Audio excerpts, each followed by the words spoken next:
تو یہ قرآن ہے، کلو وشربو من رزق اللہ ولا تعصوا، کھاؤ پیو من رزق اللہ، اللہ تعالیٰ کے رزق میں سے، ولا تعصوا، اور نہ چلو فی الارض، زمین کے اندر، مفسدین، فساد کرتے ہوئے۔ اللہ تعالیٰ نے اس لیے تذکرہ فرمایا کہ دیکھو کھانے پینے کے بعد جب بندے کا پیٹ بھر جاتا ہے نا، پھر بندہ فسادی ہو جاتا ہے۔ جب خوشحالی آتی ہے، مال آتا ہے، رزق آتا ہے، تو پھر بندے کے اندر کیا آ جاتے ہیں؟ وہ جو پیٹ بھرے کے چونچلے ہوتے ہیں نا، وہ شروع ہو جاتے ہیں۔ اللہ تعالیٰ نے فرمایا کھاؤ پیو، لیکن جو خوشحالی کی وجہ سے چونچلے آتے ہیں نا، فساد آتا ہے، بگاڑ آتا ہے، وہ نہیں آنا چاہیے۔ آپ صلی اللہ علیہ وسلم نے فرمایا نا قیامت کے قریب خوشحالی ہوگی، اور ایک بندہ جو ہے وہ ٹیک لگا کر بیٹھا ہوگا، پاؤں پھیلا کر ٹیک لگا کر بیٹھا ہوگا، اور کوئی بندہ آئے گا اور اس کو آ کر کہے گا کہ فلاں بات آپ صلی اللہ علیہ وسلم نے اس طرح فرمائی ہے، تو وہ آگے سے کہے گا کہ حسبنا کتاب اللہ، ہمارے لیے اللہ کی کتاب کافی ہے۔ یعنی کہ حدیث کا انکار کرے گا وہ جو آپ صلی اللہ علیہ وسلم نے فرمایا کہ وہ ٹیک لگا کر بیٹھا ہوگا، پاؤں پھیلا کر بیٹھا ہوگا، مطلب یہ ہے کہ خوشحالی کا زمانہ ہوگا، یعنی کہ مال کی کثرت، پیسے کی کثرت، رزق کی کثرت، اور پیٹ بھرا ہوا، تو پھر بندے کے ذہن کے اندر اس طرح کے لغو خیالات آتے ہیں، پھر آدمی کیا کرتا ہے؟ چیزوں کا انکار کرنا شروع کرنا۔ وَلَا تَعْثَوْا فِي الْأَرْضِ مُفْسِدِينَ، نہ پھرو زمین کے اندر مفسدین، فساد کرتے ہو۔ وَإِذْ قُلْتُمْ يَا مُوسَىٰ، اور جب تم نے کہا یا موسیٰ، اے موسیٰ، لن نصبر، ہم صبر نہیں کریں گے، علی طعام، کھانے کے اوپر، واحد، ایک کھانے کے اوپر۔ ایک اور بنی اسرائیل کی جو خباثت ہے اس کا اللہ تعالیٰ تذکرہ فرما رہے ہیں۔ لن نصبر، ہرگز صبر نہیں کریں گے، علی طعام، کھانے کے اوپر، واحد، ایک کھانے کے اوپر، فادع لنا، پس ہمارے لیے آپ دعا کریں، ربک، اپنے رب سے، یخرج لنا، کہ وہ نکالے ہمارے لیے، مما، اس میں سے، تنبتو، جو اگاتی ہے، الارض، جو زمین اگاتی ہے نا، آپ اس میں سے اللہ تعالیٰ سے مطالبہ کریں کہ ہمارے لیے وہ چیزیں ہونی چاہیے، کیونکہ یہ لوگ صحرائے سینا کے اندر تھے، اور کھانے پینے کے لیے ان کے لیے کیا چیز تھی؟ من و سلوہ اتر رہا تھا، بٹیرے آ رہے تھے، اسی طرح وہ من تھا، حلوہ تھا، تو انہوں نے کہا کہ ایک کھانا جو ہے اس کے اوپر تو ہم اکتفا نہیں کرتے، آپ اللہ تعالیٰ سے دعا کریں کہ ہمارے لیے اور چیزیں ہونی چاہیے۔ اچھا کھانا ایک تو نہیں تھا، دو کھانے تھے نا، من اور سلوہ، تیتر بٹیر تھے اور حلوہ تھا، تو انہوں نے یہ کیوں کہا کہ طعام واحد، ایک کھانا؟ مراد یہ ایک ہر روز ایک طرح کا کھانا، یعنی کہ ہیں تو دو کھانے لیکن ہر ٹائم وہی ایک کھانا کھایا جا رہا ہے، تو اس کے اوپر ہم اکتفا نہیں کریں۔ فادع لنا، بس آپ ہمارے لیے کیا کریں؟ اپنے رب سے دعا کریں۔ اس سے پتہ چلتا ہے کہ دعا کسی سے بھی کروائی جا سکتی ہے، قرآن سے یہ چیز ثابت ہے، بلکہ حدیثوں کے اندر تو اس چیز کا بہت زیادہ تذکرہ آتا ہے کہ آپ کسی نیک بندے سے، کسی بڑے بزرگ سے جا کر دعا کروا سکتے ہیں، بلکہ اس کے اندر یہ بھی قید نہیں ہے کہ اپنے سے کسی بڑے سے جا کر دعا کرنا، آپ اپنے سے کسی چھوٹے سے بھی دعا کروا سکتے ہیں۔ 9 ہجری کے اندر حضرت عمر رضی اللہ تعالیٰ عنہ عمرے پہ جانے لگے تو آپ صلی اللہ علیہ وسلم نے فرمایا کہ لا تنسانا فی دعائک یا اخی، اے میرے چھوٹے بھائی اپنی دعاؤں کے اندر ہمیں یاد رکھنا، یعنی کہ آپ صلی اللہ علیہ وسلم حضرت عمر کو کہہ رہے ہیں کہ آپ ہمیں اپنی دعاؤں کے اندر کیا کرنا ہے؟ یاد رکھنا ہے۔ اور کیا فرمایا کہ یا اخیہ، اے میرے چھوٹے بھائی۔ حضرت عمر رضی اللہ تعالیٰ عنہ کہا کرتے تھے کہ پوری زندگی خوشیاں ایک طرف، اور آپ صلی اللہ علیہ وسلم کا یہ فرمانا کہ اے میرے چھوٹے بھائی، یہ خوشی ایک طرف، تو دعا کسی سے بھی کروائی جا سکتی ہے۔ فادع لنا، ہمارے لیے دعا کریں، یخرج لنا، کہ وہ نکالے ہمارے لیے اللہ تعالیٰ، مما تنبت الارض، ان چیزوں میں سے، تنبت الارض، جو زمین اگاتی ہے، من بقلہا، اس کی ترکاریوں میں سے، یعنی کہ جو سبزیاں اگتی ہیں زمین سے، وقثائہا، اور ککڑی، ککڑی کس کو کہتے ہیں؟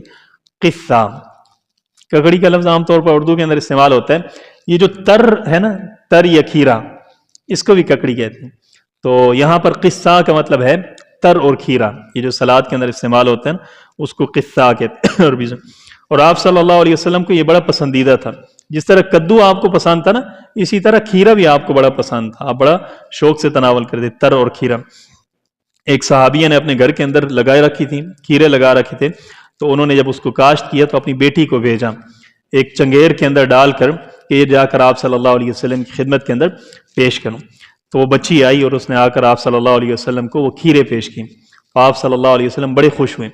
آپ نے فرمایا کہ یہ جو چنگیر ہے نا، اس کو تم حجرے کے ایک کنارے پر خالی کر دو، اور دوسری طرف سونا پڑا ہے، تو آپ صلی اللہ علیہ وسلم نے وہ سونا اٹھا کر اس چنگیر کے اندر ڈالا اور فرمایا کہ یہ لے کر جاؤ، یعنی کہ جتنی وہ بری ہوئی وہ کھیرے کی تھی اس کے بدلے میں آپ صلی اللہ علیہ وسلم نے سونا دیا. تو کوئی آدمی دے گیا تھا صدقے، تو آپ صلی اللہ علیہ وسلم نے اس کو دے دیا. وَقِثَّائِهَا وَفُومِهَا، اور وہ جو زمین اگاتی ہے، فومِهَا، فوم کے دو ترجمے کیے گئے.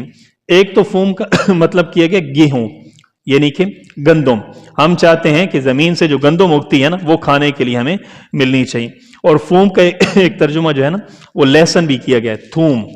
تھوم، یہ لگتا ہے تھوم بھی جو ہے نا عربی سے آیا ہے، ہم تھوم کہتے ہیں تو عربی کے اندر اس کو کیا کہتے ہیں، فوم کہتے ہیں. وہ فومہا، تو لہسن ہونا چاہیے. وہ عدسہا، اور مسور کی دال ہونی چاہیے. وہ بصلہا، اور پیاز ہونے چاہیے. یعنی کہ جو سبزیاں اگتی ہیں نا، اللہ تعالیٰ سے دعا کریں کہ ہمیں سبزیاں ملنی چاہیے، ہمیں یہ جو من و سلوہ ہے نا یہ نہیں چاہیے، اس کا متبادل چاہیے. اصل وجہ یہ تھی کہ یہ لوگ رہتے تھے وہاں پر مصر کے اندر جہاں پر رہتے تھے، تو ان کو بڑی زرخیز زمین وہاں کے بادشاہ نے دی تھی، وہاں پر یہ سبزیاں کاشت کیا کرتے تھے. تو اب ان کے ذہن کے اندر پھر وہ یاد تازہ ہو گئی، تو کہنے لگے کہ ہمارے لیے کیا ہونا چاہیے، سبزیوں کا انتظام ہونا چاہیے. تو جن کو ذوق ہوتا ہے نا، شوق ہوتا ہے، شہروں کے اندر آ جاتے ہیں، لیکن پھر بھی وہ کیا کرتے ہیں، ان کی کوشش ہوتی ہے کہ تھوڑی بہت ہم سبزیاں لگاتے رہیں. وہ حدیث کے اندر آتا ہے نا، آپ صلی اللہ علیہ وسلم نے فرمایا کہ ایک جنتی کی خواہش ہوگی کہ میں کیا کروں، یہاں پر کھیتی باڑی کروں. تو اللہ تعالیٰ کے حکم سے جنت کے اندر وہ کیا کریں گے، کھیت کا اللہ تعالیٰ انتظام کر دیں گے، وہاں پر فصل لگ جائے گی، پھر وہ کاشت ہو جائے گی، سارا انتظام ہو جائے گا. تو آپ صلی اللہ علیہ وسلم کی خدمت کے اندر ایک آدمی بیٹھا تھا، اس نے کہا یا رسول اللہ، یہ جو وہاں پر مطالبہ کرنے والا ہوگا نا، یہ ضرور مدینے کا انصاری ہوگا، کیونکہ یہ کھیتی باڑی کرتے تھے نا، اور مہاجر کھیتی باڑی نہیں کرتے تھے. تو یا رسول اللہ، یہ جو مطالبہ کرنے والا ہے نا، جس کے دل کے اندر خواہش پیدا ہوگی، یہ ضرور کوئی انصاری ہوگا. فرمایا کہ وعدسہا وبصلہا قال اتستبدلون الذی هو ادنی بالذی هو خیر اہبطوا مصرا. انشاءاللہ اس سے آگے کل کریں گے. اللہ